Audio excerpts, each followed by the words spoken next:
Hello friends, welcome to YouTube my channel. Friends, आप लोग का मेरे यूट्यूब चैनल में बहुत बहुत स्वागत है। फ्रेंड्स, हम लोग जो अपना 50 क्वेश्चन का टेस्ट सीरीज देख रहे हैं। अब 50 तो नहीं, 2 दिन से 60 क्वेश्चन देख रहे हैं। लेकिन चलिए, 10-15 क्वेश्चन आगे पीछे होता रहता है। थंबनेल वही रहेगा, क्योंकि आप लोग जान रहे हो मेरे पास बहुत ज्यादा टाइम नहीं है कि मैं बहुत ज्यादा काम कर सकूं। ठीक है, तो फिलहाल थंबनेल, उसी थंबनेल से काम चलाइएगा। हम लोग से थंबनेल से क्या मतलब, अपने पढ़ाई से मतलब है।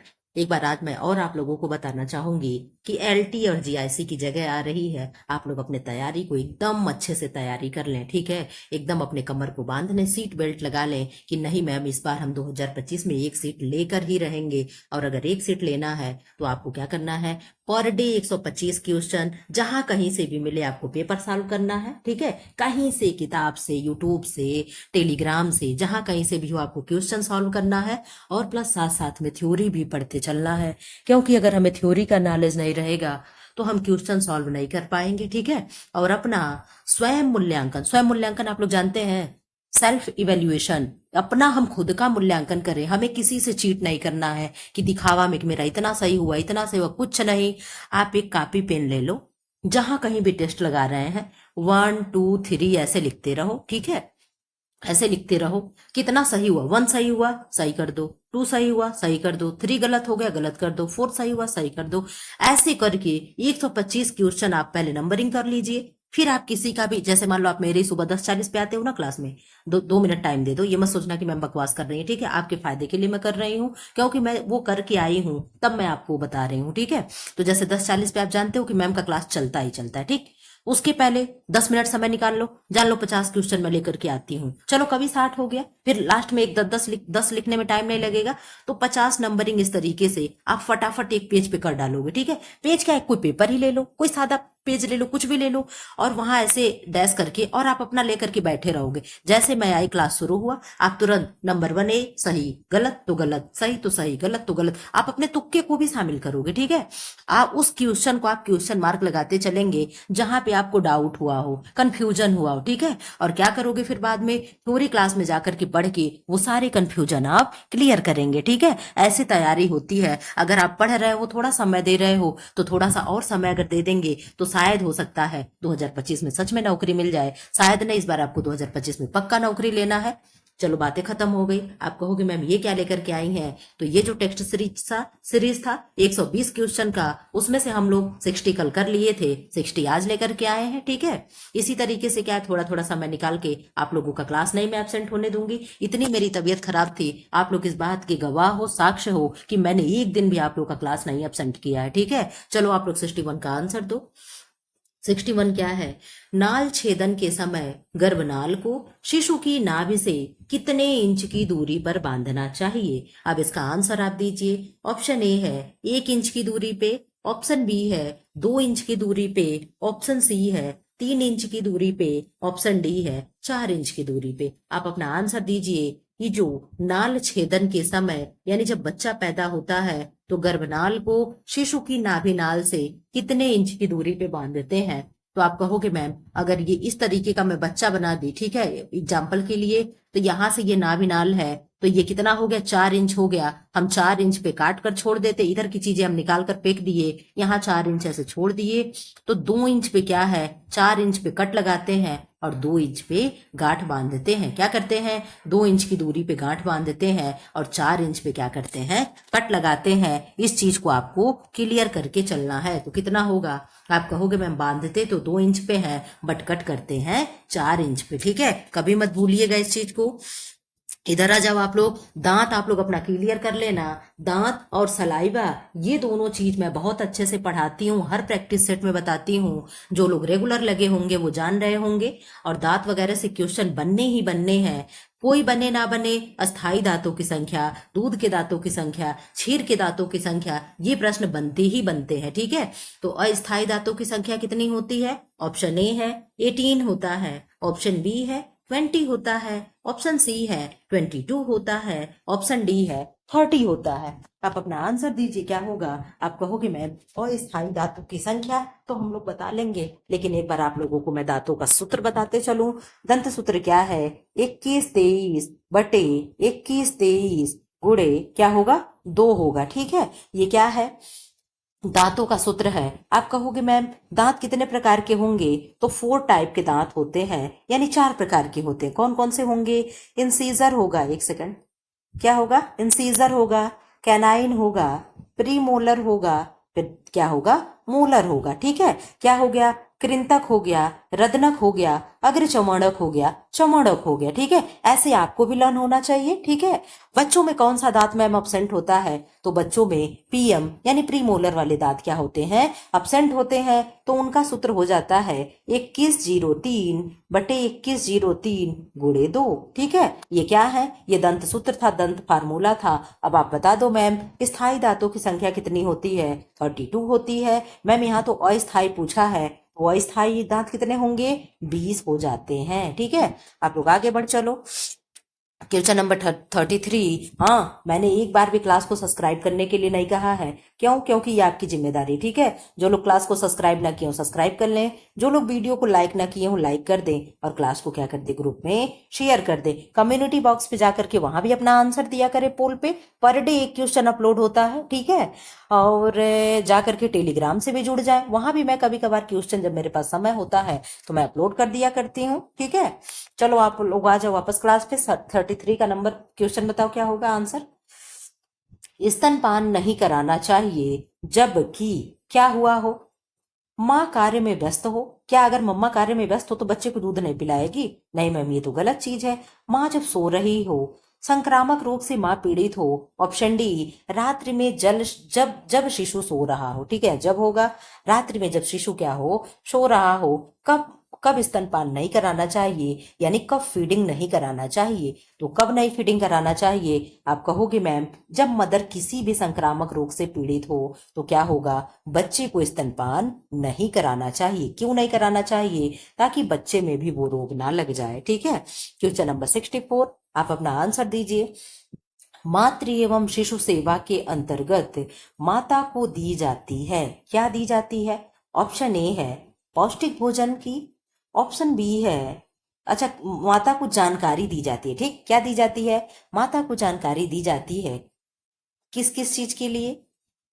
पौष्टिक भोजन की जानकारी दी जाती है, शिशु संभरण सेवा की जानकारी दी जाती है, या स्वस्थ वातावरण बनाए रखने की विविध उपाय की जानकारी दी जाती है। ऑप्शन डी है उपर्युक्त की जानकारी दी जाती है, यानी उपर्युक्त सभी, यानी ऑल ऑफ दिस की जानकारी दी जाती है। तो आप कहोगे मैम मातृ एवं शिशु सेवा के अंतर्गत माता को किसकी जानकारी दी जाती है? आप बताइए किसकी जानकारी दी जाती है? तो आप कहोगे मैम उपर्युक्त सभी वाला आंसर क्या हो जाएगा? सही हो जाएगा। ठीक है, यानी माता को हर चीज की जानकारी होना चाहिए। पौष्टिक भोजन क्या है, शिशु संभरण सेवा क्या है, सारी चीजों को माता को जानकारी होना चाहिए। क्वेश्चन नंबर 65 का आंसर करिए आप लोग। मातृत्व एवं शिशु कल्याणकारी योजनाएं हैं, कौन सी योजना है? ऑप्शन ए है केंद्रीय एवं प्रादेशिक योजना, ऑप्शन बी है स्थानीय योजना, ऑप्शन सी है अंतरराष्ट्रीय सहायता, ऑप्शन डी है इनमें से सभी। अब आप अपना आंसर दीजिए क्या होगा? 65 का आंसर बता दीजिए क्या होगा?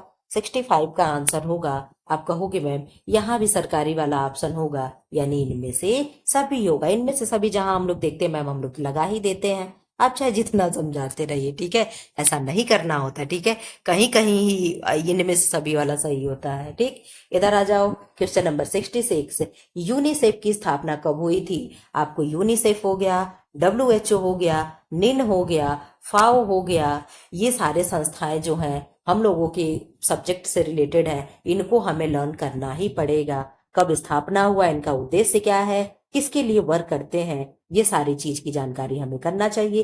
किसी एक दिन में मेरे पास टाइम मिलेगा तो मैं संस्थाओं को करा दूंगी। ठीक है, आप यहाँ बता दो यूनिसेफ की स्थापना कब हुई? ऑप्शन ए है 1944 में, ऑप्शन बी है 1945 में, ऑप्शन सी है 1946 में, ऑप्शन डी है 1949 में। किसी को डेट लर्न हो तो वो भी नोट कर देगा कि किस डेट, किस तिथि को हुई थी, यानी किस डेट को हुआ था। आप कहोगे मैम ये जो ऑप्शन होगा ऑप्शन सी होगा 1946 को। डेट तो नहीं मुझे याद है मैम, आप ही बता दीजिए। लीजिए मैं बता दे रही हूँ, 11 दिसंबर 1946 को क्या हुआ था? यूनिसेफ का स्थापना हुआ था। किसका स्थापना हुआ था? यूनिसेफ का। यूनिसेफ किसके लिए कार्य करता है? तो आप कहोगे मैम बच्चे के लिए कार्य करता है, ठीक है, छोटे बच्चों के लिए कार्य करता है। क्वेश्चन नंबर इधर आ जाओ 67। बैचलर की वृद्धि परीक्षा में निम्न वर्ग आते हैं।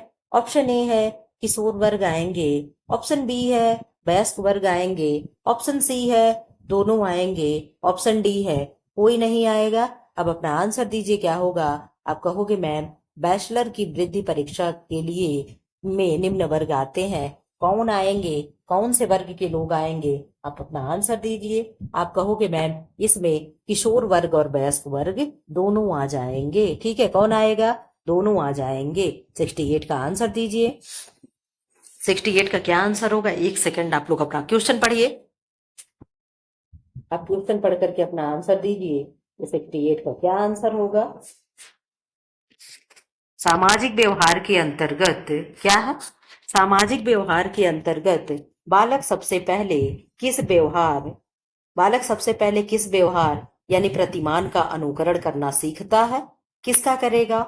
ऑप्शन ए है हाव भाव, ऑप्शन बी है भाषा, ऑप्शन सी है मुखाकृति, ऑप्शन डी है कोई नहीं यानी नन ऑफ दीज। अब आप बताइए क्या होगा। आप कहोगे मैम सामाजिक व्यवहार के अंतर्गत बालक सबसे पहले क्या सीखेगा, तो आप बताओ क्या सीखेगा। आप कहोगे मैम सबसे पहले बालक जो होगा मुखाकृति सीखेगा, मुख बनाना सीखता है, कैसे आप मुंह बना रहे हो आपकी नकल करना सीखेगा, ठीक है। क्वेश्चन नंबर 69 बताओ आप लोग। गुणसूत्रों के 22 जोड़ों को कहते हैं। ऑप्शन ए है ऑटोसोम्स कहेंगे, ऑप्शन बी है ब्लास्टोसिस कहेंगे, ऑप्शन सी है जाइगोट कहेंगे, ऑप्शन डी है डीएनए कहेंगे। आप अपना आंसर दे दीजिए क्या होगा 69 का।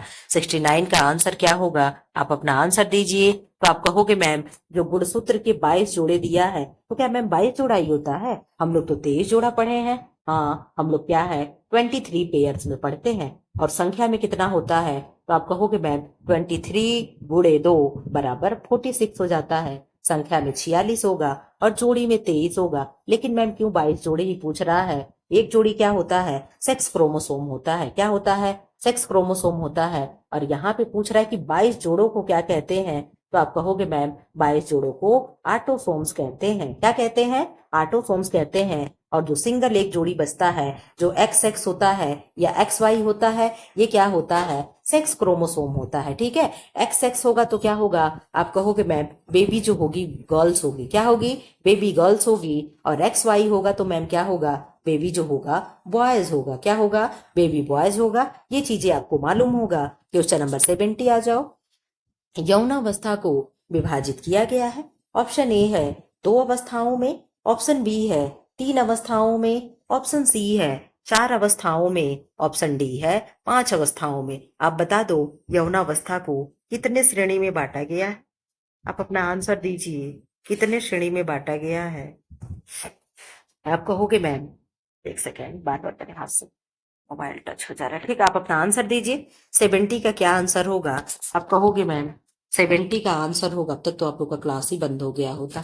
70 का ऑप्शन होगा 2 अवस्थाओं में, कितने अवस्थाओं में, 2 अवस्थाओं में। 71 का आंसर दीजिए। मानव शरीर में सबसे लंबी अस्थि होती है, अस्थि यानी बोन्स, बोन्स यानी हड्डी के बारे में पूछ रहा है। सबसे लंबी अस्थि कहाँ की होगी, आप कहोगे मैम ऑप्शन ए है प्रगंडास्थि की होगी, ऑप्शन बी है जंघास्थि की होगी, ऑप्शन सी है अंतरजंघिका की होगी, ऑप्शन डी है बहिर्जंघिका की होगी। शुद्ध हिंदी में दिया है, इसी तरीके से क्लास 10th की बुक में दिया है, लेकिन ये है क्लास 10th की बुक में हिंदी में तो दिया है, लेकिन अगर एक बार आप बोन्स वाला चैप्टर पढ़ लोगे ना, फिर लाइफ टाइम आपको कभी भी बोन से क्वेश्चन गलत नहीं होगा। एक एक हड्डी के बारे में पढ़ा दिया है, ठीक है। अगर हमारे कलाई में 8 हड्डी है तो इन 8 हड्डियों को बता डाला है कि क्या क्या इनका नाम है। सिर में 8 हड्डी है, कपाल में होता है ना कि 8 हड्डी है, 8 हड्डियों के नाम बता रखा है, पैराइटल है, फ्रंटल है और क्या ऑसिपिटल है, इस तरीके से करके सारे नाम बता रखा है। इस समय फिलहाल मुझे क्या है 3 याद है, 3 मैंने आपको बता दिया।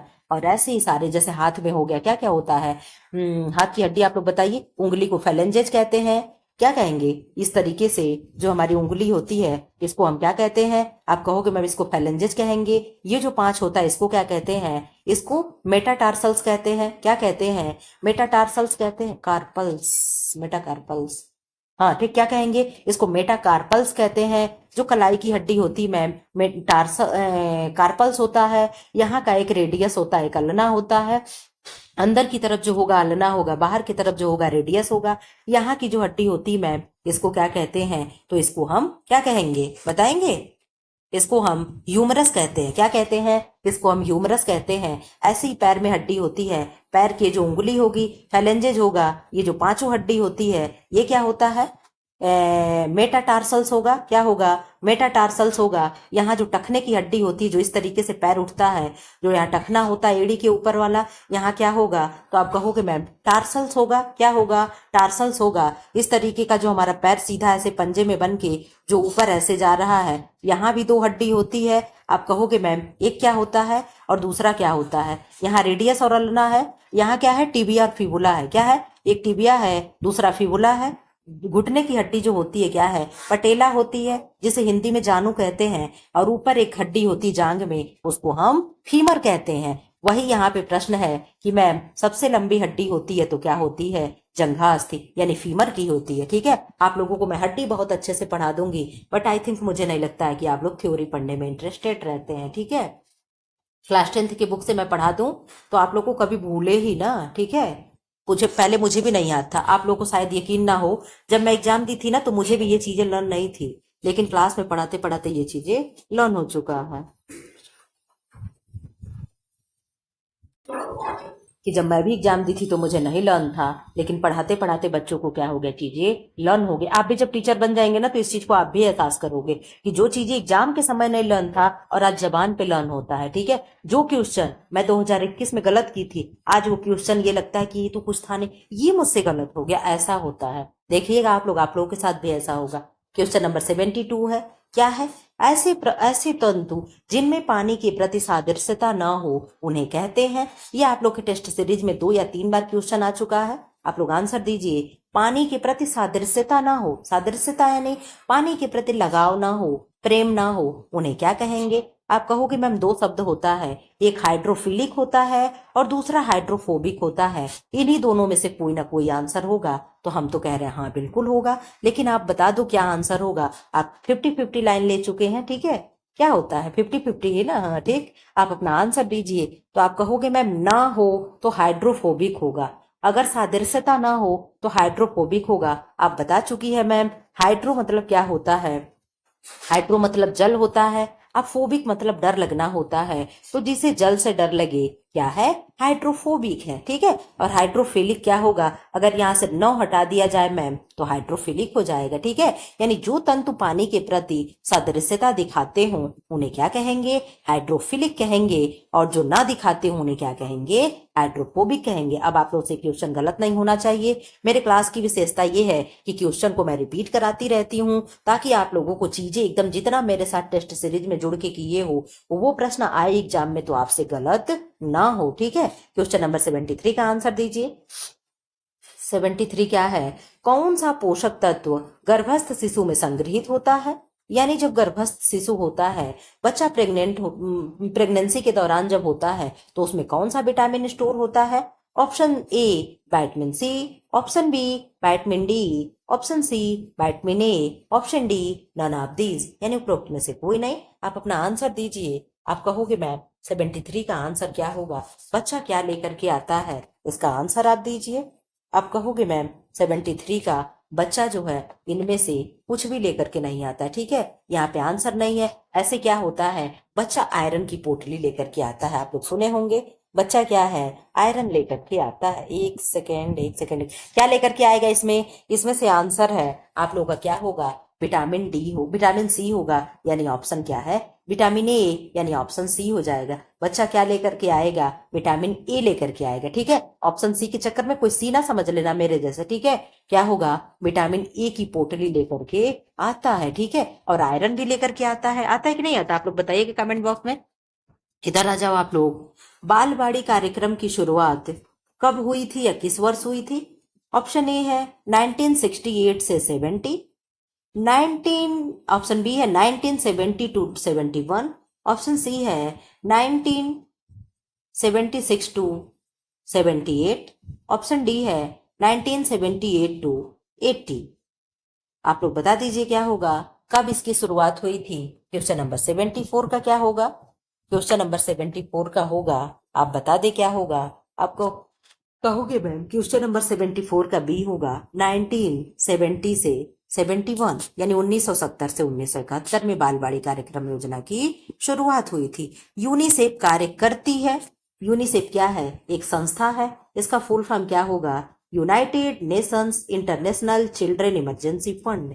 क्या होगा, United Nations international children emergency fund. ठीक है, किसके लिए कार्य करती है मैम, यहाँ पे क्या हो गया, चिल्ड्रन हो गया, यहाँ पे इमरजेंसी हो गया, यानी इसका ऑप्शन आप लोग बता दो। ऑप्शन ए है वयस्क और महिलाओं के लिए, ऑप्शन बी है बच्चों और वृक्षों के लिए, ऑप्शन सी है महिलाओं और मरीजों के लिए, ऑप्शन डी है बच्चों और महिलाओं के लिए। आप अपना आंसर दीजिए क्या होगा। आप कहोगे मैम यूनिसेफ, तो क्या है, यूनिसेफ का पहले फुल फॉर्म दूसरा था, बाद में इसको एडिट करके बना दिया गया कुछ और। आप कहोगे मैम यूनिसेफ जो संस्था है बच्चों और महिलाओं के लिए कार्य करती है। किसके लिए कार्य करती है, बच्चों और महिलाओं के लिए कार्य करती है। जापानी पुष्प सज्जा में इकेबाना सबसे बड़ी टहनी द्योतक होती है। इकेबाना क्या है, आप लोग जापानी पुष्प सज्जा देखे होंगे, उसमें एक टहनी ऊपर जाती है, एक टहनी ऐसे इधर आती है, और एक इधर आती है और एक इधर सीधे चली जाती है। ठीक है, तो इसका क्या होगा, द्योतक ऊपर वाली टहनी को क्या कहा जा रहा है, जो स्वर्ग के प्रति जा रहा है। इसका मैं आप लोग को क्लास में ट्रिक बता चुकी हूँ, जो लोग ट्रिक ना देखे हों उनको अभी मैं बता दे रही हूँ। एक कितने डिग्री पे जाएगा, 90 डिग्री पे। ठीक है, एक कितने डिग्री पे होता है, 75 डिग्री पे, और एक कितने डिग्री पे होता है आप लोग कमेंट बॉक्स में बताइएगा। ठीक है, आप कहोगे मैम जो ऊपर जा रहा है ये टहनी स्वर्ग को द्योतक होती है, किसको किसको वो होती है, स्वर्ग के लिए होती है। जो 75 डिग्री होती है, इन्हें पहले बताओ आप लोग क्या कहते हैं, सिन सो हाई की, क्या कहेंगे, शिन शो हाई की, यही तीन होता है ना, क्या होगा, सिन सो हाई की। ठीक है, तो जो सिन हो गया वो स्वर्ग का द्योतक है, सबसे ऊपर वाली टहनी हो गई। सो जो हो गया वो मनुष्य का द्योतक है, मनुष्य यानी जो 75 डिग्री है। आज जो इधर पता नहीं कितने डिग्री पे जाता है, हाइकी है। हाइकी क्या है, पृथ्वी है। क्या है, पृथ्वी है। आप इसको कैसे याद करोगे, आप कहोगे मैम जो सबसे ऊपर है, तो सबसे ऊपर कौन होगा, गॉड होंगे, भगवान होंगे। ठीक है, भगवान होंगे, तो क्या हो गया, सिन यानी भगवान होगा। सबसे ऊपर वाली टहनी किसके लिए होगा, स्वर्ग, स्वर्ग में कौन रहते हैं, भगवान होते हैं। ठीक है, तो आप ऊपर का सिन से स्वर्ग और सिन से भगवान इस तरीके से कोरिलेट करके याद कर लो। फिर यहाँ जो सो हो गया, आप कहोगे मैम सो मनुष्य के लिए द्योतक है, तो मनुष्य क्या करता है, मनुष्य शो ऑफ करता है। क्या करता है, मनुष्य धरती पे बैठ करके शो ऑफ करेगा, धरती यानी पृथ्वी पे बैठ करके। ठीक है, तो उसके नीचे, मनुष्य के नीचे क्या है, पृथ्वी है, और मनुष्य के ऊपर क्या है, भगवान है। ठीक है, इस तरीके से जापानीज पुष्प सज्जा में ये चीजें दिखाई गई हैं। तो मनुष्य धरती पे बैठ के क्या कर रहा है, हाय हाय कर रहा है। ठीक है, क्या कर रहा है, हाय हाय कर रहा है। तो हाइकी से हाय हाय से क्या हो गया, हाइकी, और धरती यानी धरती हो गई। ठीक है, इस तरीके से पृथ्वी हो गई। आप याद करिएगा, तो इसका ऑप्शन क्या हो जाएगा, आप कहोगे मैम ऑप्शन नंबर ए हो जाएगा, यानी इसका 76 का क्या हो जाएगा, ऑप्शन नंबर ए सही होगा। ट्रिक अच्छा लगा हो तो आप लोग बताइएगा कि मैम हम लोग याद कर लेंगे अब इस ट्रिक से। 77 का आंसर दीजिए। त्रिआयामी शिक्षण सामग्री का उदाहरण है। ऑप्शन ए है कंप्यूटर और टेलीविजन, ऑप्शन बी है चार्ट और रेखा चित्र, ऑप्शन सी है प्रतिरूप और वस्तुएं, ऑप्शन डी है फ्लानेल बोर्ड एवं मैग्नेटिक बोर्ड। आप अपना आंसर दीजिए। त्रिआयामी शिक्षण सामग्री क्या है, जो 5 बजे की वीडियो ना देखे हो वो जाकर के देख सकते हैं, मैंने इसे करा रखा है। आप बता दो क्या होगा, आप कहोगे मैं प्रतिरूप एवं वस्तुएं होंगे। ठीक है, क्या होगा, प्रतिरूप एवं वस्तुएं होंगे। क्वेश्चन नंबर 78 का आंसर दीजिए।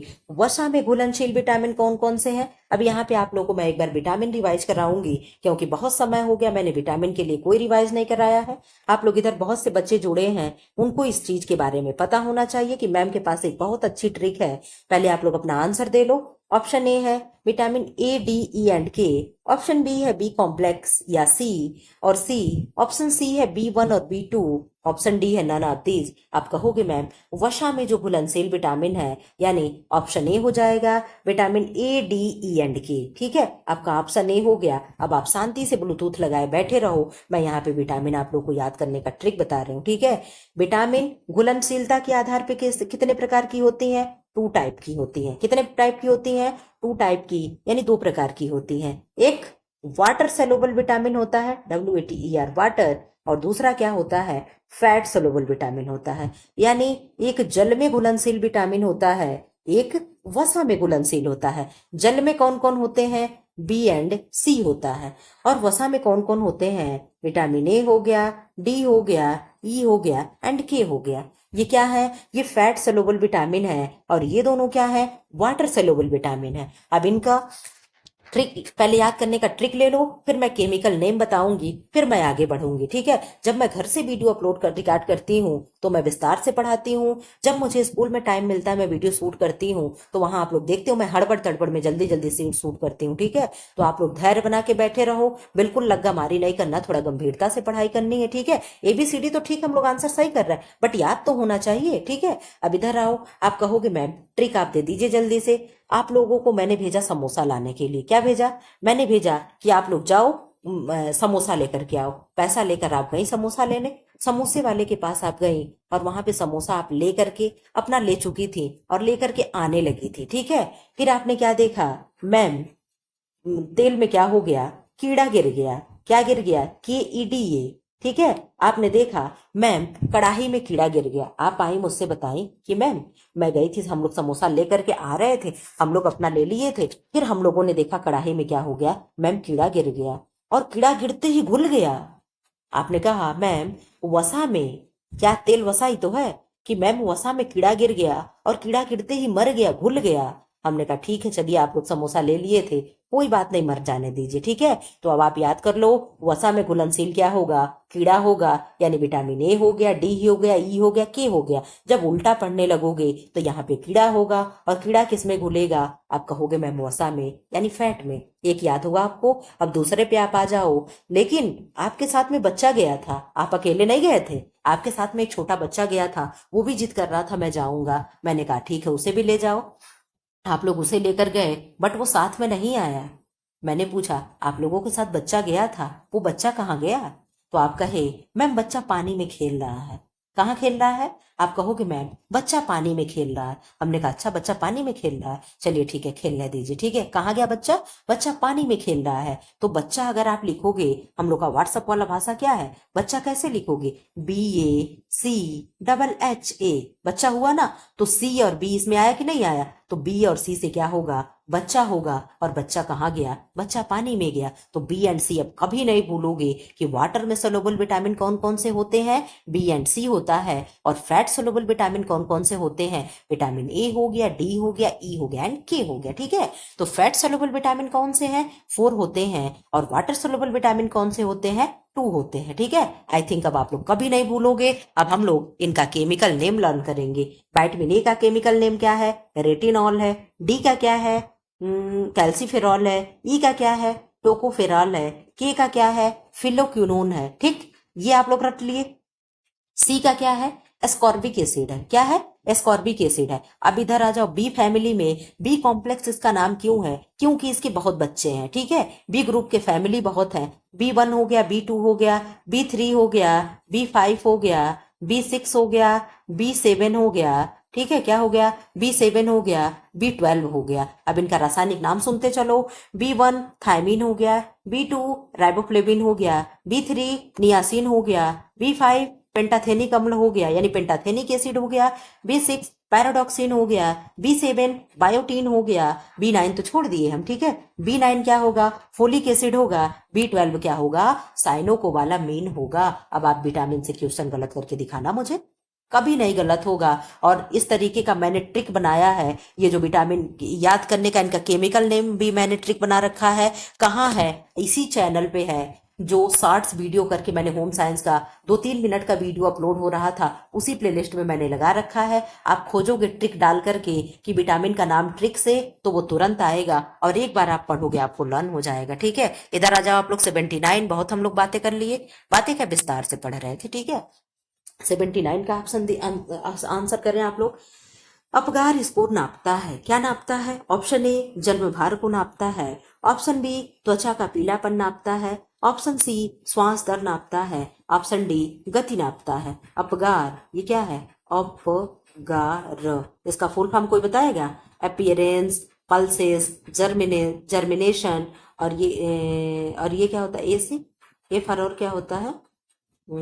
आर से रेस्पायरेशन। ये इसको बताइएगा आप लोग। तो क्या होता है मुझे नहीं आ रहा है, ठीक है, मौके पे नहीं याद आ रहा है। तो ये सब क्या है? ये बच्चा पैदा होता है तो पैदा होने के 10 मिनट बाद ये सारे टेस्ट किए जाते हैं कि बच्चे का वेट कितना है, बच्चे का कलर कैसा है, बच्चा रिस्पॉन्स कैसा कर रहा है, सांस तेजी से ले रहा है कि नहीं ले रहा है। यही क्या होता है? अपगार टेस्ट होता है। उस पे स्कोर दिए जाते हैं, 3 से लेकर के न जाने कितने 10 स्कोर तक शायद दिए जाते हैं कि कितने स्कोर से कितने, 7 से 10 के बीच में होता है तो गुड दिया जाता है। इस तरीके से स्कोर दिया जाता है। फिलहाल आप अपना आंसर दे दो कि 79 का क्या होगा। 79 का आप आंसर बता दीजिए क्या होगा। 79 का होगा कि मैम जन्म भार के लिए अपगार टेस्ट करते हैं। ठीक है, 80 का आंसर दीजिए आप लोग। हम लोग को 120 क्वेश्चन कर है ना उसमें से, तो अभी इसमें का 20, फिर आगे भी बहुत क्वेश्चन है भाई, फटाफट आप लोग करें। टाइम बहुत हो गया, आधा घंटा यही हो गया। ये संडे नहीं है, संडे के क्लास में डिस्क्राइब नहीं होता है, ठीक है, लेकिन ऐसे दिनों में तो हम लोग विस्तार से पढ़ेंगे भाई। इसके लिए मैं, आप लोग मुझे रोक नहीं सकते हो, मैं फिर बहुत अच्छे से पढ़ाऊंगी। किसी व्यक्ति का बॉडी मास इंडेक्स दर्शाता है कि वह क्या है? बॉडी मास इंडेक्स क्या हुआ? बीएमआई। क्या हुआ? बीएमआई। आप बताइए कि व्यक्ति बीमार है, व्यक्ति मोटा है, व्यक्ति कुपोषित है, उसकी लंबाई और वजन सही अनुपात में है। लंबाई व वजन क्या है? सही अनुपात में है। आप अपना आंसर दीजिए क्या होगा। आंसर की तरफ तो आपको हिंट हो ही चुका है। आप कहोगे मैम क्वेश्चन नंबर 80 का आंसर हो जाएगा डी, उसकी लंबाई या वजन सही अनुपात में है। ठीक है, बीएमआई क्या है? यही दर्शाता है। 81 पे आ जाओ आप लोग। वह अंग जिसके द्वारा माता से भ्रूण को पोषण पहुंचता है क्या कहलाता है? ऑप्शन ए है गर्भनाल है, ऑप्शन बी है ओबम है, ऑप्शन सी है गर्भाशय है, ऑप्शन डी है फैलोपियन ट्यूब है। यहाँ भी मैं आप लोग को ट्रिक बताऊंगी क्योंकि यहाँ बहुत कंफ्यूजन होता है याद करने के लिए, और मैं आज बता दूंगी। तो जो लोग ये वीडियो देखेंगे कभी नहीं भूलेंगे। पुराने मैंने कई वीडियो में बता चुकी हूँ मैं, लेकिन ठीक है चलो फिर भी मैं बता दे रही हूँ। आप कहोगे मैम ये क्या बनाई? ठीक है, जो भी मैं बना रही हूं बस आप शांति से देखते रहो। ये हो गया छोटा सा बच्चा। क्या हो गया? छोटा सा बच्चा हो गया। ठीक है, यहां से निकली एक तार समझ लीजिए, और ये मदर है। ठीक है, ये क्या है? मदर है। ऐसे इधर बच्चा जुड़ा है माँ से, इधर क्या है? इधर यहाँ बच्चे में लगा, इधर माँ में लगा है। ठीक है, याद करने का ट्रिक देखिएगा, फिर आप आपको अपना आंसर बताएंगे। इधर क्या है? बच्चा है, इधर क्या है? माँ है। माँ यानी पेरेंट्स हो गया, माँ यानी पेरेंट्स हो गई, और पेरेंट्स क्या हो गया? प्लेसेंटा हो गया। क्या हो गया? प्लेसेंटा हो गया, या इसे क्या कहेंगे? गर्भनाल कहेंगे। क्या कहेंगे? आप अपना आंसर अभी मत बताइएगा, पहले आप सुनते रहे कि क्या होगा। आप कहोगे मैम गर्भनाल होगा। तो गर्भ कौन धारण होता है? बहुत ध्यान से सुनिएगा, जब तक ध्यान से नहीं सुनोगे तब तक कि क्वेश्चन को कोरिलेट नहीं आप कर पाएंगे, मेरा ट्रिक बताया हुआ भी बेकार चला जाएगा।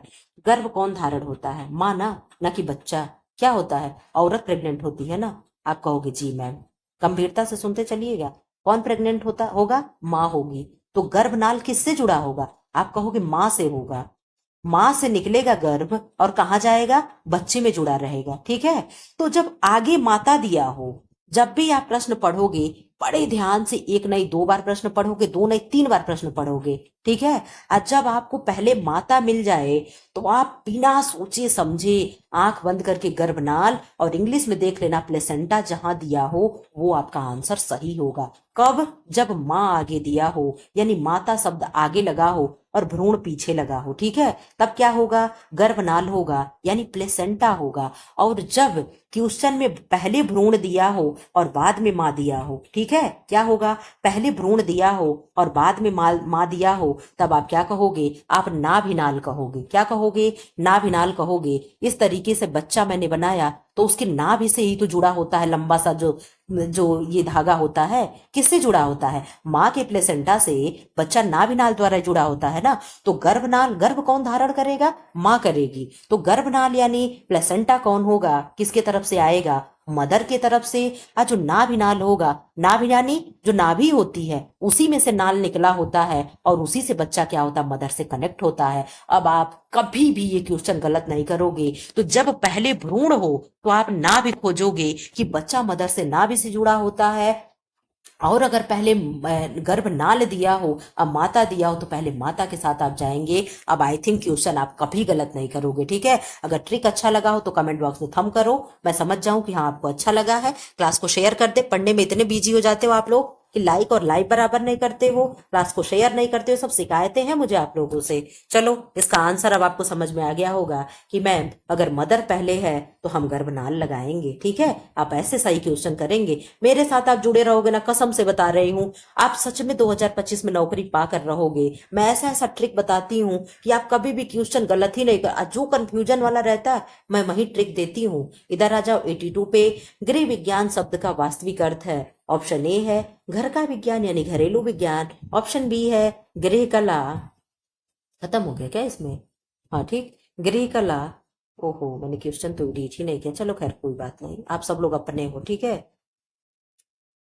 इधर आ जाओ, क्वेश्चन सी है गृह अर्थशास्त्र, ऑप्शन डी है घर से संबंधित वैज्ञानिक ज्ञान। अब आप बता दो क्या होगा, 82 का क्या आंसर होगा। 82 का आप लोग आंसर दीजिए, जल्दी जल्दी क्वेश्चन करिए, टाइम बहुत हो रहा है। 82 का आंसर होगा, आप कहोगे मैम घर से संबंधित वैज्ञानिक ज्ञान होगा, ठीक है। क्वेश्चन नंबर 83 पे आ जाओ। गर्भावस्था की सबसे जटिल तथा महत्वपूर्ण अवस्था कौन सही है, ऑप्शन ए डिंबावस्था, ऑप्शन बी भ्रूणावस्था, ऑप्शन सी गर्भावस्था, ऑप्शन डी उपयुक्त में से कोई नहीं। यानी गर्भावस्था की जो सबसे जटिल और महत्वपूर्ण अवस्था होती है वो कौन सी है, आप बता दीजिए। आप कहोगे मैम जब तक 3 मंथ नहीं हो जाता है तब तक बहुत क्या होता है, डर लगने वाली चीजें होती हैं। तो ये सब क्या होता है, उसी समय खतरा ज्यादा होता है। तो क्या होगा, भ्रूणावस्था होगा। क्या होगा, भ्रूणावस्था होगा। 84 क्या है, समाज शास्त्र की सर्वप्रथम पुस्तक का नाम है, क्या है, समाज शास्त्र की सर्वप्रथम पुस्तक का नाम है principles of social studies, option B है sociology in critical eye, option C है principles of sociology, option D है सोशियोलॉजिकल डिक्शनरी। आप अपना आंसर दीजिए, 84 का क्या आंसर होगा। 84 का आंसर आप दे दे, क्या होगा, 84 का आंसर आपका हो जाएगा, आप कहोगे मैम प्रिंसिपल्स ऑफ सोशियोलॉजी होगा, ठीक है। क्वेश्चन नंबर 85 पे आ जाओ। भग्नाशा उत्पन्न करने वाले कारक हैं, कौन से फैक्टर ऐसे हैं जो भग्नाशा उत्पन्न करते हैं। ऑप्शन ए है आर्थिक होगा, ऑप्शन बी है सोशल होगा, ऑप्शन सी है नेचुरल यानी प्राकृतिक होगा, option D all of this होगा यानी इसमें से सभी होगा। कौन सी ऐसी परिस्थिति है जो व्यक्ति के अंदर भग्नाशा उत्पन्न करती है, आप बता दो। आप कहोगे मैम ये सभी हो जाएंगे, हमारे पास पैसा ना हो, आर्थिक रूप से हम बहुत कमजोर हों, तो भी हम लोगों से नजरें चुराते हैं, लोगों के बराबर नहीं खड़े हो पाते हैं। सोशल, अगर समाज में हमारी इज्जत ना हो, वैल्यू ना हो, वहां भी लोग अपने आप को हीन भावना से ग्रसित पाते हैं। और प्राकृतिक जो दिया है ये भी होता है, ठीक है। इधर आ जाओ, क्वेश्चन नंबर 86। परिवार शब्द इनमें से किस लैटिन शब्द से बना है, यानी फैमिली किस शब्द से बना हुआ है। आप तो जान जाओ पहले फैमिली किस शब्द से बना है, लैटिन। लैटिन के किस शब्द से, फेमस शब्द से, फैमिल फेमुसली शब्द से, फैमुलस शब्द से, और क्या है फैमोसली शब्द से। आप बता दो क्या होगा। आप कहोगे मैम इसका सी हो जाएगा, फैमुलस शब्द से होता है। किससे होता है, फैमुलस शब्द के लैटिन भाषा से लिया गया है, ठीक है। परिवार निम्न में से किस समूह में आता है।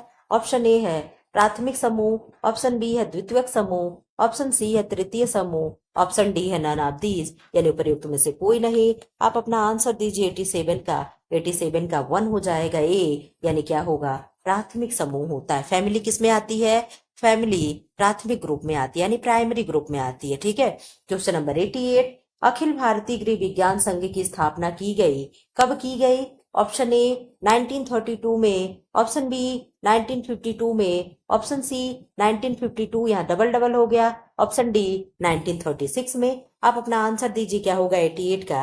88 का आंसर आप बता रहे होंगे कि मैम 88 का ऑप्शन हो जाएगा बी, यानी 1952 में। एक सेकंड आप लोग टाइम दीजिए, तब तक आप लोग 89 का क्वेश्चन पढ़ते चलें, ठीक है।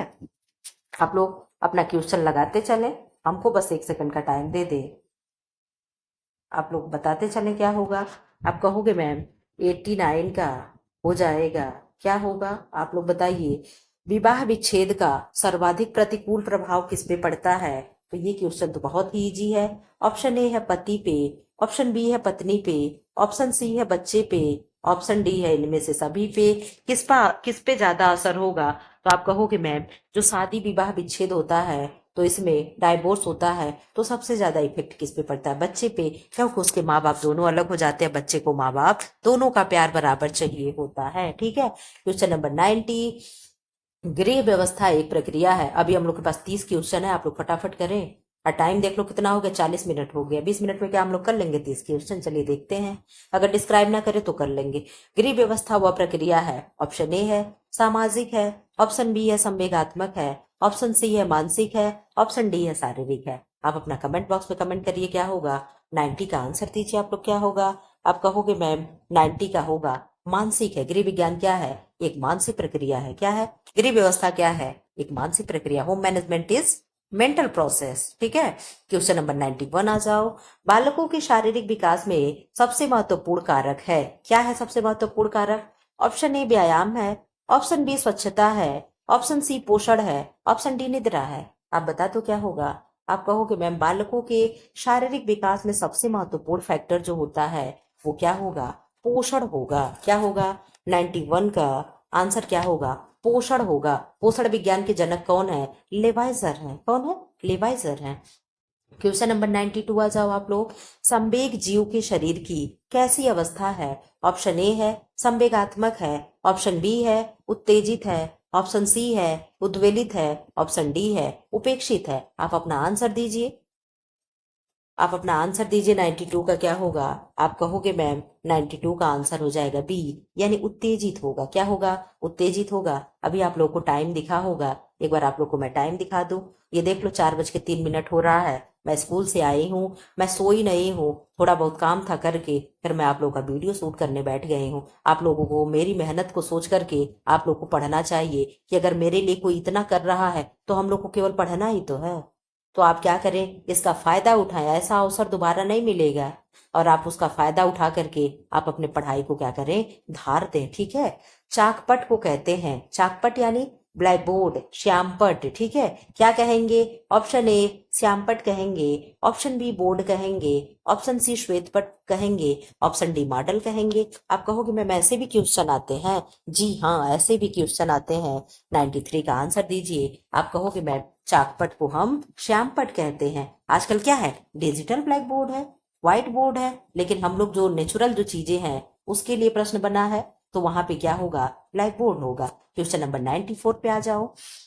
बालिकाओं की किस समस्या का पूर्ण उन्मूलन होना चाहिए? ऑप्शन ए शिक्षा समस्या, ऑप्शन बी स्वास्थ्य समस्या, ऑप्शन सी आवास समस्या, ऑप्शन डी यौन उत्पीड़न समस्या। आप बता दीजिए इसका आंसर क्या होगा। आप कहोगे मैम बालिकाओं की किस समस्या का पूर्ण उन्मूलन होना चाहिए, तो यहाँ पे आंसर एक दे रहा है जो यौन उत्पीड़न समस्या है, इसे जड़ से क्या है, खत्म होना चाहिए, ठीक है। 95 का आंसर दीजिए। 95 का 1929 में किस समाज सुधारक के प्रयत्नों से बाल विवाह निरोधक अधिनियम पारित हुआ था? आप लोगों को मैं शायद कल या परसों कम्युनिटी बॉक्स पे ये क्वेश्चन पोस्ट की थी, ठीक है। तो बता दो आप लोग। ऑप्शन ए है राजा राम मोहन राय, ऑप्शन बी है ईश्वर चंद विद्यासागर, ऑप्शन सी है हरबिलास शारदा, ऑप्शन डी है इनमें से कोई नहीं, यानी नन ऑफ दीज है। आपका क्या आंसर होगा 95 का? आप आंसर दे दीजिए। आप कहोगे मैम इसमें से 95 का आंसर हो जाएगा, क्या होगा 95 का आंसर? हाँ ठीक, 95 का आंसर आप बता दो। आप कहोगे मैम राजा राम मोहन राय थे उस समय, और यही इन्होंने क्या किया था, जो बाल विवाह के प्रति इन्होंने कदम उठाए थे। और जो ईश्वर चंद विद्यासागर हैं, ये विधवा विवाह के लिए जाने जाते हैं, विडो मैरिज के लिए जाने जाते हैं। ठीक है, इनको याद करने का ट्रिक आप लोग जान लो। विधवाओं के केवल भगवान होते हैं, यानी ईश्वर होते हैं। कौन होते हैं? ईश्वर होते हैं। अब आ जाए कि विधवा विवाह कौन वो किया था, प्रोत्साहन मतलब कौन उनका सपोर्ट किया था, तो आपको नहीं भूलेगा कि ईश्वर चंद विद्यासागर ने किया था। ठीक है, इधर आ जाओ। क्वेश्चन नंबर 96, ड्राफ्टिंग का पूर्वाभ्यास किस वस्त्र पर किया जाता है? ऑप्शन ए रेशमी वस्त्र पे, ऑप्शन बी कागज पे, ऑप्शन सी मिल्टन क्लॉथ पर, ऑप्शन डी इनमें से किसी पर भी नहीं। आप बता दो। आप कहोगे मैम ड्राफ्टिंग का पूर्वाभ्यास यानी हम लोग ड्राफ्ट के लिए सीखेंगे, किस पे सीखेंगे हम लोग मैम? क्या सिल्क पे सीख लेंगे क्या? हमने कहा हाँ जरूर, सिल्क पे आप जरूर सीख लेंगे। ठीक है, किस पे सीखेंगे? हम लोग कागज पे सीखते हैं। कभी भी आप लोग देखते हो सिलाई होती है, जो भी सिलाई सीखने गया होगा पहले तो क्या कागज से ही तो सिलाई सिखाई जाती है। पेपर सब लोग इधर उधर से मांगते हैं, भैया पेपर दे दो हमें सिलाई सीखनी है। होता है कि नहीं होता है? क्वेश्चन नंबर 97 पे आ जाओ। जो उपभोक्ता अपना अहित नहीं होने देते वह शोषण होने पर आवाज उठाते हैं, कहलाते हैं, क्या कहलाते हैं? शिक्षित उपभोक्ता, ऑप्शन बी है धनी उपभोक्ता, ऑप्शन सी है सचेत उपभोक्ता, ऑप्शन डी है असचेत उपभोक्ता। आप कहोगे मैम जो होगा, जैसे नहीं होता है कि लोग प्रलोभन दिए ठगे गए तो बहुत होता है, अरे छोड़ो जाने दो क्या जाए, अब तो ठग गए ठग गए। लेकिन कुछ लोग होते हैं तो जो उपभोक्ता फोरम में चले जाते हैं, उनमें से क्या होगा, वो कैसे लोग होते हैं? तो आप कहोगे मैम वो सचेत उपभोक्ता होते हैं। ठीक है, क्या होते हैं? सचेत उपभोक्ता होते हैं। ठीक, आप लोग इन दोनों ऑप्शन में कंफ्यूजन में रहे होगे, लेकिन शिक्षित नहीं होगा, सचेत होगा। बहुत से लोग पढ़े लिखे लोग क्या कहते, अरे कौन कचड़े में फंसने जाए, चलो छोड़ो जाने दो, 1000-2000 रुपए की बात है, छोड़ो जाने दो। ठीक है, तो क्या है, शिक्षित लोग बहुत से इस तरीके से बच जाते। लेकिन जो सचेत है कि नहीं मैं दोबारा नहीं करने दूंगा, ये मैं एक बार करूंगा तो उन्हें याद रहेगा, ऐसे कुछ लोग होते हैं जो क्या करते हैं, उनकी वाट लगा कर रख देते हैं। ठीक है, 98 का आंसर दो। बालक का मानसिक स्वास्थ्य निर्भर करता है, किस पे करेगा? ऑप्शन ए फैमिली यानी परिवार पे, ऑप्शन बी स्कूल यानी विद्यालय पे, ऑप्शन सी समुदाय पे, ऑप्शन डी उपर्युक्त सभी यानी ऑल ऑफ दिस पे। आप बताइए क्या होगा? आप कहोगे मैम बच्चे के बालक का मानसिक जो स्वभाव स्वास्थ्य निर्भर करेगा, सब पे करेगा मैम, क्योंकि बच्चा अपने फैमिली में भी रह रहा है, स्कूल भी जा रहा है और अपने समाज में भी रह रहा है, यानी समुदाय में भी रह रहा है, सोशल में भी रह रहा है। ठीक है, तो यहाँ पे क्या हो जाएगा? ऑल ऑफ दिस हो जाएगा। ठीक है, चेचक रोग फैलता है, किससे फैलता है? ऑप्शन ए है विषाणु द्वारा फैलता है, ऑप्शन बी है प्रोटोजोआ द्वारा फैलता है, ऑप्शन सी है जीवाणु द्वारा फैलता है, ऑप्शन डी है सभी द्वारा फैलता है। आप बता दो। आप कहोगे मैम चेचक पहले तो बता दो, इसके बैक्टीरिया इसके वायरस का क्या नाम है? आप कहोगे मैम बैरियोला वायरस है। क्या है? बैरियोला वायरस है। इसका ट्रिक बहुत बता चुके हैं कि ओला पे जाना है कि नहीं, हमें चेतक से जाना है। आप लोगों को याद होगा, जिनको याद हो बता देना कि हाँ मैम याद है, भूले नहीं है। तो आप कहोगे मैम अभी तो यहाँ आप वायरस नाम ले ली, तो जब वायरस नाम ले ली तो विषाणु हो गया। ठीक है, तो चेचक क्या है? विषाणु जनित रोग है। और अगर पूछ ले चेचक कैसा है, वायु जनित रोग है, जल जनित रोग है, तो आप कह दोगे वायु जनित रोग है। ठीक है, क्या है? वायु जनित रोग है। ठीक है, इधर आ जाओ 100 पे। अब हम लोग बहुत जल्दी, क्या है 120 क्वेश्चन और बचा है। हाँ, हम लोग 1 घंटे के अंदर कंप्लीट कर लेंगे। क्वेश्चन नंबर 100, क्रोमोसोम के अंदर बहुत छोटे छोटे अंश होते हैं जिन्हें हम कहते हैं, क्या कहते हैं? ऑप्शन ए है क्रोमोसोम्स कहते हैं, ऑप्शन बी है एटीपी कहते हैं, ऑप्शन सी है गुणसूत्र कहते हैं, ऑप्शन डी है एडीपी कहते हैं। आप 100 का आंसर दीजिए। 100 का क्या हो जाएगा? आप कहोगे मैम 100 का सी हो जाएगा, यानी गुणसूत्र हो जाएगा। क्या होगा? गुणसूत्र हो जाएगा। क्वेश्चन नंबर 101 पे आ जाओ। मनुष्य के श्वास नलिका की दीवार में होती है, क्या होती है? ऑप्शन ए सी आकार की उपास्थि होती, उपास्थि यानी कार्टिलेज होती है, ऑप्शन बी ओ आकार की उपास्थि होती है, ऑप्शन सी एल आकार की उपास्थि होती है, option D all of this यानी सब होता है। आप कहोगे मैम श्वास नली हम बना दे, हम कहलाओ एक बार बना ही देते हैं। आप लोग भी क्या याद रखोगे कि मैम को ड्राइंग भी आता है? ठीक है, याद ही रखोगे या तो क्या है मजे ही लोगे आप लोग। ठीक है, ये क्या मैंने बना दिया? आप कहोगे मैम ये तो आप फेफड़ा बना दी, लंग्स बना दिए। ठीक है, ये क्या बना दिए? ये लंग्स बना दिए। तो ये जो चीजें हैं ऐसे यहाँ पे सी आकार की क्या होती है, उपास्थि लगी होती है। ठीक है, आप लोग नेट पे सर्च करके देख लेना। कोई भी चीजें जब सामने होती है ना, चीजें समझ में आती है। तो जब भी प्रश्न पूछे कि श्वास नलिका की दीवार में कैसी छल्ले होते हैं, उपास्थि होते हैं, तो आप कहोगे मैम सी आकार की उपास्थि होती है। ठीक है, चलो आगे बढ़े। Question number 102। एक अणु शर्करा से बनने वाले एटीपी की संख्या कितनी होती है? ऑप्शन ए है 2, ऑप्शन बी है 34। आप कहोगे मैम आप हिंदी इंग्लिश सब बोलती रहती हैं। ठीक, ऑप्शन सी है 4, ऑप्शन डी है 38। ठीक है, आप अपना आंसर दो। 38 मजाक में क्लास शुरू करो। ठीक, जल्दी जल्दी आंसर करिए। 102 का क्या होगा? आप कहोगे मैम 102 का आंसर हो जाएगा, क्या होगा, 38 एटीपी। एक अणु शर्करा से बनने वाले एटीपी की संख्या होगी 38 एटीपी। ठीक है, इधर आ जाओ। एक अणु जलेगा तो 38 एटीपी बनेगा। क्यों, कुछ डाउट नहीं लग रहा है इस क्वेश्चन में? डाउट है? आप कहोगे नहीं मैम कोई डाउट नहीं है। ठीक है, क्वेश्चन नंबर 3 पे आ जाओ। ओफो, क्वेश्चन नंबर 3। मस्तिष्क का सबसे निचला भाग कहलाता है। मस्तिष्क में कितने भाग होते हैं? इस तरीके का आपका कुछ ऐसे ब्रेन होता है। ठीक है, इस तरीके से कुछ ब्रेन होता है। ठीक, ऐसे कुछ ब्रेन होता है। तो आप कहोगे मैम 3 भाग में ब्रेन बट गया। प्रमस्तिष्क हो गया यानी सेरिब्रम हो गया, सेरिबेलम हो गया, ये क्या हो गया, मेडुला ऑब्लंगाटा हो गया। ठीक है, तो आप कहोगे मैम मस्तिष्क का सबसे निचला जो भाग हो गया सेरिबेलम होगा कि मेडुला ऑब्लंगाटा होगा कि कोर्टेक्स होगा या सभी होगा? अब तो आप आंसर दे दोगे 103 का। अब आप आंसर कर दीजिए फटाफट। आप कहोगे मैम मेडुला ऑब्लंगाटा, अभी आप ये नीचे छोटा सा बना दी तो आंसर क्या हो जाएगा, मेडुला ऑब्लंगाटा हो जाएगा। ठीक है, इधर आ जाओ। 104 क्वेश्चन नंबर का आंसर दीजिए। कपड़ा काटने के लिए कैंची की लंबाई होनी चाहिए। सीजर 2 प्रकार की होती है, एक बड़ी सीजर होती है, एक छोटी सीजर होती है। बड़ी सीजर से हम कपड़े को काटते हैं, छोटी सीजर से हम काज लगाने के लिए, बटन लगाने के लिए काज वगैरह बनाते हैं। ठीक है, तो जो कैंची होगी उसकी लंबाई कितनी होगी, या बड़ी छोटी नहीं दे रहा है। 104 का आंसर दीजिए। आप कहोगे मैम ऑप्शन ए होगा 20 से। ओहो, क्या होगा, 20 से 25 सेंटीमीटर क्या होगी इसकी लंबाई होनी चाहिए। ठीक है, क्वेश्चन नंबर 105 पे आ जाओ।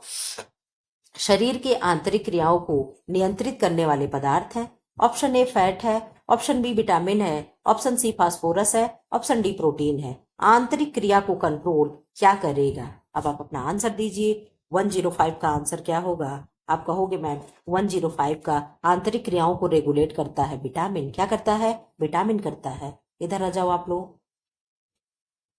क्वेश्चन को क्रॉप नहीं मैंने किया। Question number 106। सिलाई करते समय अस्तर का कपड़ा जोड़ने के लिए लगाते हैं, क्या लगाते हैं? ऑप्शन ए कच्चा टाका, ऑप्शन बी तिरछी कच्चा सिलाई, ऑप्शन सी हेमिंग धागा टाका, और ऑप्शन डी सम कच्चा टाका। और जुम कर दी, अब इससे ज्यादा नहीं होगा। आप आंसर बता दो 106 का क्या होगा? आप कहोगे मैम 106 का हो जाएगा कच्चा टाका हम लोग लगाते हैं। इस तरीके से होता है ना, ऐसे छोड़ते उठाते ऐसे ऐसे ऐसे चले जाते हैं। ठीक है, ये क्या है, ये कच्चा टाका होता है। ठीक, ऑप्शन क्वेश्चन नंबर 107। धूल एवं चिकनाई मिलकर बन जाती हैं, क्या बन जाती हैं? ऑप्शन ए गंदगी, ऑप्शन बी मिट्टी, ऑप्शन सी मैल, ऑप्शन डी अनावश्यक पदार्थ। अब आप बता दो क्या होगा? आप कहोगे मैम धूल और चिकनाई, यानी तेल गिरा हो, तेल पे हम धूल गिरा दिए, तभी क्या होगा?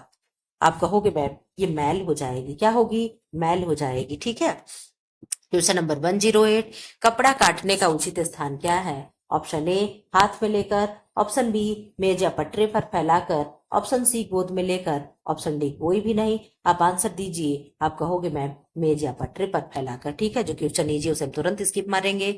रेडीमेड कपड़ों के निर्माण को नाप की किस विधि का प्रयोग किया जाता है? Option A chest system, option B direct system, option C chest या डायरेक्ट सिस्टम, ऑप्शन डी इनमें से कोई नहीं। आप लोग ये जान लो नाप लेने के 2 तरीके होते हैं, एक डायरेक्ट सिस्टम होता है, एक चेस्ट सिस्टम होता है। ठीक है, तो जो रेडीमेड गारमेंट्स होते हैं जो हम लोग जा करके ला करके पहन लेते हैं, तो वो क्या होते हैं, वो चेस्ट सिस्टम से ही बने होते हैं। सीने का नाप एक तरह होता है, बाकी आप अपना क्या है ला करके फिटिंग वुटिंग करवा सकते हैं। ठीक है, क्या कर सकते हैं, फिटिंग वगैरह आप अपना करवा सकते हैं। ठीक है, तो इधर आ जाओ आप लोग, क्वेश्चन नंबर 110। प्लास्टिक रेशा है, क्या है प्लास्टिक रेशा? ऑप्शन ए आर्लॉन है, ऑप्शन बी नायलॉन है, ऑप्शन सी रेयान है, ऑप्शन डी डेक्रान है। आप लोग 110 का आंसर करिए, जल्दी करिए फटाफट, हम लोग क्वेश्चन खत्म करें। आप कहोगे मैम 110 का ए हो जाएगा, ऑर्लॉन होगा, ठीक है। बील वाला तंतु कौन सा है? तो यहाँ बील टाइप गलत हो गया है, बीज वाला यानी सीड फाइबर पूछ रहा है, ठीक है। क्या होगा?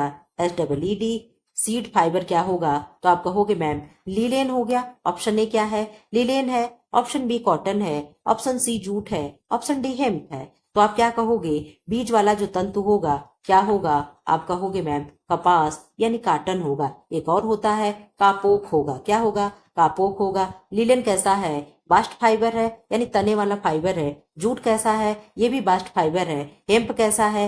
ये भी बास्ट फाइबर है, ठीक है। क्वेश्चन नंबर 112 यानी 112, जल्दी करो आप लोग। ऑप्शन ए है प्रसव केंद्र। ओहो, प्रश्न तो पूछने ऑप्शन बता दी। बाल मृत्यु की समस्या के समाधान का उचित साधन है, क्या है? ऑप्शन ए प्रसव केंद्र, ऑप्शन बी शिक्षित दाइयां, ऑप्शन सी शिक्षा, ऑप्शन डी स्वास्थ्य चर। आप बता दो आंसर क्या होगा। आप कहोगे मैम नीचे कर दीजिए तो हम लोग देख ले ठीक है। 112 का क्या होगा? आप कहोगे मैम 112 का हो जाएगा सी यानी शिक्षा होगा। क्या होगा? शिक्षा होगा। क्या होगा? बाल मृत्यु दर के समाधान का उचित साधन क्या है? उचित साधन, उचित साधन शिक्षा होगा। क्यों? नहीं, कुछ लग रहा है गड़बड़। चलो क्या होगा? शिक्षा ही होगा, ठीक है। इधर आ जाओ, क्वेश्चन नंबर 13, 113, केवल 13 नहीं 113। शिशु अवस्था जीवन की एक अवस्था है। ऑप्शन ए उन्नतिशील है, ऑप्शन बी श्रेष्ठ है, ऑप्शन सी सामान्य है, ऑप्शन डी महत्वपूर्ण है। कौन सी अवस्था होगी? तो आप कहोगे मैम आई थिंक महत्वपूर्ण अवस्था होनी चाहिए। आई थिंक नहीं, सही है, महत्वपूर्ण अवस्था होनी चाहिए। क्वेश्चन नंबर 140, जल्दी जल्दी हम लोग कर ले, 1 घंटे के अंदर तो हम निपटा ही देंगे। बंध्याकरण का तरीका है, क्या है? ऑप्शन ए नसबंदी है, ऑप्शन बी डायफ्राम है, ऑप्शन सी लूप है, ऑप्शन सी डुस है। आप बता दो क्या है 114 का? आप कहोगे मैम 140 का आंसर हो जाएगा, 14 का, 40 नहीं 114 का आंसर हो जाएगा ए यानी नसबंदी हो जाएगी, ठीक है। क्या है? नसबंदी। क्वेश्चन नंबर 115 का आंसर दीजिए। थायराइड ग्रंथि का निर्माण होता है। ऑप्शन ए कैल्शियम द्वारा, ऑप्शन बी लोहा द्वारा, ऑप्शन सी आयोडीन द्वारा, ऑप्शन डी सोडियम द्वारा। तो थायराइड ग्रंथि है तो निर्माण कहाँ होगा? आप कहोगे मैम क्या होगा? जल्दी जल्दी बता दो। आप कहोगे मैम आयोडीन द्वारा होगा। क्या होगा? आयोडीन द्वारा। क्वेश्चन नंबर 160, समाज पर दहेज प्रथा का कुप्रभाव है, कैसा? ऑप्शन ए सुमेल विवाह, ऑप्शन बी नैतिकता, ऑप्शन सी स्त्रियों की उच्च शिक्षा, ऑप्शन डी ऋणग्रस्तता। यानी समाज में दहेज प्रथा का जो कुप्रभाव है वो कैसा है, ये पूछ रहा है, प्रश्न पूछ रहा है कैसा है प्रभाव। तो आप कहोगे मैम ऋणग्रस्तता है। दहेज के लिए क्या है? लोगों के घर बिक जाते हैं, लोग कितना कर्जा ले लेते हैं, तो ये क्या है? ऋणग्रस्तता है यानी कर्जा लेना हो गया, ठीक है। क्वेश्चन नंबर 117, क्या होगा? आय बढ़ाने के साथ धनी वर्ग पर किस व्यय का प्रतिशत बढ़ता है? ये कहाँ से आ गया? आप कहोगे मैम प्रोफेसर एंजल का आ गया, उपभोग का नियम आ गया, ठीक है। तो क्या हो रहा है?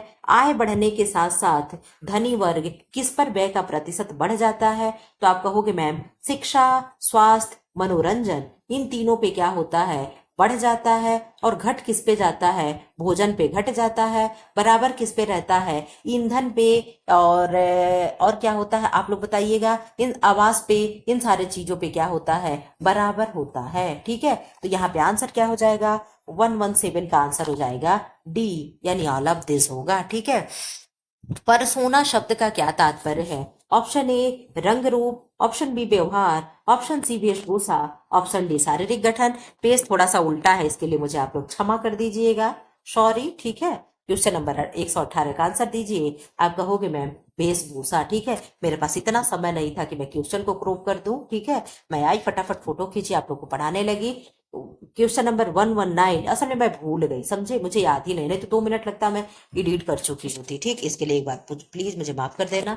परिवार को जीवन की प्रारंभिक पाठशाला के नाम से किसने संबोधित किया? ऑप्शन ए दुर्खिम ने, ऑप्शन बी मैक्स वेबर ने, ऑप्शन सी प्लेटो तथा अरस्तु ने, ऑप्शन डी स्पेंसर ने। आप अपना आंसर दीजिए। 1190 का क्या होगा? सेकंड लास्ट क्वेश्चन है, लास्ट क्वेश्चन है। आप कहोगे मैम प्लेटो तथा अरस्तु हो जाएंगे। क्वेश्चन नंबर 120, शुद्ध तरल आहार का प्रकार नहीं है, नहीं और है को आप लोग जरूर देख लेंगे। ऑप्शन ए कच्चे नारियल का पानी है, ऑप्शन बी खिचड़ी है, ऑप्शन सी ग्लूकोज का पानी है, ऑप्शन डी बार्ले का पानी है। अब बता दो, शुद्ध तरल आहार का प्रकार नहीं है। आप कहोगे मैम खिचड़ी जो है ये शुद्ध तरल आहार का प्रकार नहीं है, बाकी नारियल पानी, ग्लूकोज पानी, बार्ले, बार्ले जानते हो, जौ का पानी कहते हैं, बार्ले को क्या कहते हैं, जौ का पानी या जई का पानी। ठीक है, किस रोगी को देते हैं कमेंट बॉक्स में कमेंट करिएगा। फटे दूध का पानी किसे देते हैं, जौ का पानी किसे देते हैं। चलो आप लोग क्या कमेंट करोगे मैं बता दे रही हूँ।